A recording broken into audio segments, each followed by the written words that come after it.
तो यार कैसे आप वेलकम टू अनदर वीडियो। 2 दिन पहले 3 मूवी के teaser back to back drop हो गए और मूवी 22 मार्च को 2 मूवी और 23 मार्च को एक मूवी रिलीज होने वाली है और मतलब बहुत तगड़ा बवाल कटने वाला है। और मैं कहाँ था मेरी तबीयत हो गई थी खराब, तो बेसिकली इसलिए मैं वीडियो नहीं बना पाया। पर अब हम उनके डिटेल में बात करेंगे, उनके ऊपर चर्चा करेंगे और बताएंगे कि आपको कौन सी मूवी पहले देखनी चाहिए, कौन सी नहीं देखनी चाहिए और सब कुछ एक्सप्लोर करके इस वीडियो में हम बात करेंगे। सबसे पहले मूवी की बात करें तो मूवी का नाम है मैदान, जिसमें अजय देवगन है हमारे भाई साहब और बोनी कपूर इसको प्रोड्यूस वगैरह कर रहे हैं और रहमान साहब उनमें म्यूजिक दे रहे हैं, यानी AR रहमान साहब। बेसिकली इस मूवी की बात करें तो मूवी की स्टोरी लाइन बेस्ड है हमारे इंडियन फुटबॉल टीम के ऊपर, जो कि लिखे में आ रहा है कि भाई साहब ट्रू स्टोरी पे इंस्पायर्ड है। इसका मतलब कि थिएटर में हमको रुलाएंगे, इस बात की पूरी तरह से गारंटी है। बेसिकली मूवी की स्टोरी है कि मतलब कुछ बच्चे उनको टकरते हैं, बाहर से स्ट्रीट से ले आते हैं, उनको फुटबॉल टीम में शामिल करते हैं। हमारे अजय देवगन वो उनके कोच है और उनको पूरी तरह से डिस्ट्रीब्यूट करते हैं और खिलाते हैं और जितवाते हैं। बेसिकली हमारे देश में फुटबॉल को उतनी अहमियत नहीं दी जाती है, क्योंकि मैं बात कर रहा हूँ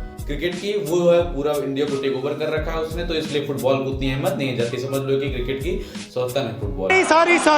बेसिकली तो फुटबॉल के ऊपर बात होने वाली है। बेसिकली मूवी जो है वो काफी ज्यादा इंपैक्टफुल होगी और मूवी देखने में मजा इसलिए भाई अजय देवगन की परफॉर्मेंस आपको पता ही है और बहुत सारी चीजें हैं जो हमको इंस्पायर करेंगे। और जो फुटबॉल के बारे में हम नहीं जानते, जो फुटबॉल लवर नहीं है, अगर वो भी मूवी देखेंगे तो बहुत कुछ जानने को मिलेगा। और हमारे इंडियन के फुटबॉल लेजेंड की बात करूं तो सुनील छेत्री जी, जो कि मुझे लियोन मेसी और क्रिस्टियानो रोनाल्डो से भी ज्यादा इंप्रेसिव और लेजेंडरी खिलाड़ी लगते हैं। बस उनको उतना ज्यादा हाईलाइटेड नहीं मिला, वरना वर्ल्ड के 3rd बेस्ट खिलाड़ियों में से और फुर्तीले आदमियों में से आते हैं। भाई उस बंदे को स्पेशल सलूट है यार, कि मैं उनका स्पेशल फैन हूँ। अगर आप उनको नहीं जानते तो आप इंस्टाग्राम पे जाना, सुनील छेत्री टाइप करना और जरूर जरूर उनको फॉलो करना।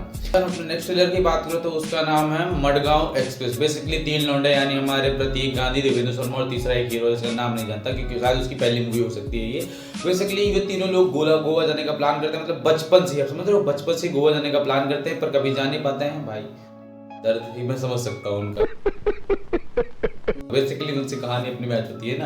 बेसिकली जाने का प्रयास करते हैं, पूरी कोशिश करते हैं, पर थोड़े से बड़े होते हैं, अडल्ट हो जाते हैं, फिर वो इलीगली या लीगल तरीके से गोवा जाने का प्लान करते हैं और उनको कुछ कोई रास्ता नहीं मिलता तो ट्रेन के चालू डिब्बे जाते हैं, किसी तरह गोवा पहुंच भी जाते हैं। और वहां पर जिस होटल में वो ठहरे होते हैं उस होटल के बेड में भरा होता है कोकीन। हमारे प्रतीक गांधी पुलिस से कोकीन में समझ जाता है, उनको पता लगे भाई साहब ये कोकीन है, वो तुतलाए लगते हैं और उसी समय पुलिस की रेड पड़ जाती है और लोग की लग जाती है और वो भागते भागते रहते हैं। उसमें कितना कुछ मैटर है।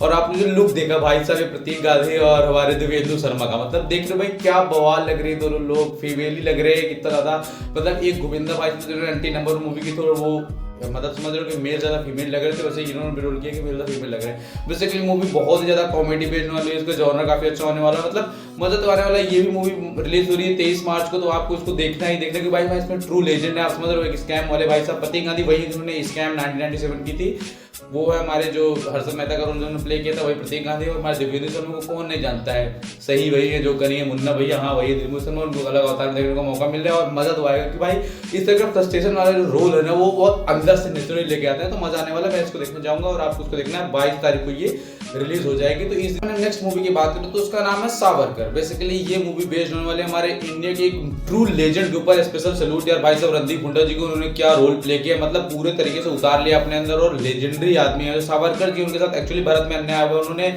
अगर उनका चलता तो हमारा देश 1912 में ही आजाद हो जाता। आप समझ रहे हो, इतने पहले आजाद हो जाता, हम लोग अब तक कितने ज्यादा डेवलप हो गए होते। पिछले 60-70 साल में हम कितने डेवलप हो गए आपको समझ में आ रहा है। और अगर उसके पहले देश आजाद हो जाता तो हम कितने ज्यादा आगे बढ़ जाते और एक अलग ही होता है यार भारत का। अगर बात करें इस मूवी की स्टोरी लाइन तो भाई हमारे सावरकर जी को पूरी इंस्पायरिंग स्टोरी होने वाली, मतलब स्टार्टिंग से लेकर के अंत तक उन्होंने क्या किया देश के लेकर। हमने गांधी जी, पंडित जवाहरलाल नेहरू और न जाने कितने लेजेंडरी लोग कैमियो या रोल होने वाला है, उन सबके ऊपर एक स्टोरी स्टोरी उसी 19 में सेट है पूरी तरीके से। और उस चीज को दिखाएगी जो कि हम सच नहीं जानते। सावरकर जी को शायद 1% लोग जानते हैं, मैं बस उनका नाम नहीं था, उनकी पूरी कहानी तो मुझे पता नहीं है, पर मैं भी उनकी पूरी कहानी से देखकर जाऊंगा।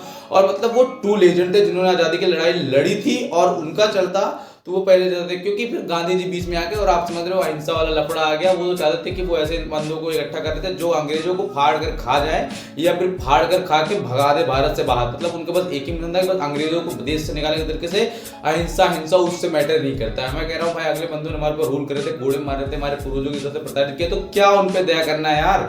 भगवान श्री कृष्ण ने स्वयं कहा है कि अहिंसा परमो धर्मा धर्म हिंसा तथैव च। अगर आपने महाभारत देखी होगी तो आपको पता होगा कि श्रीमद् भगवत पुराण में यह श्लोक है। बेसिकली उसी श्लोक पर हमारे सावरकर जी कायम थे और उन्होंने काम किया, पर क्या हुआ, उनको मिल गई फांसी बस यही चीज़ें होती है जो इंसान कुछ अलग तरीके का प्रयास करता है या फिर भला करना चाहता है, अंत में उसके साथ यही होता है। और इसको हमको आपको सबको देखना चाहिए कि भाई एक ट्रू लेजेंड ने हमारे इंडियन सुपर सोल्जर आप कह सकते हो कि उन्होंने ऐसे लड़ाई लड़ी, हमारे आज हम आज़ाद हैं, तो मतलब उस सबका कारण होगा। और गांधी जी, मैं कुछ नहीं कहना चाहता यार उनके बारे में। तो बेसिकली आपको वीडियो पसंद आएगा, सब्सक्राइब करना, वीडियो को लाइक करना, वीडियो को शेयर करना। और तबियत थोड़ी ठीक हो गई, अब कंटिन्यू वीडियो आते रहेंगे। 3 दिन से मैं इसलिए गया, तो इसकी मैं माफी चाहता हूँ। और इस मूवी का रिव्यू भी आ जाएगा, आपको उसके लिए सब्सक्राइब करना, वीडियो को लाइक करना, वीडियो को शेयर करना। मिलते हैं नेक्स्ट वीडियो में नेक्स्ट रिव्यू के साथ। आई होप आप सब ठीक होंगे।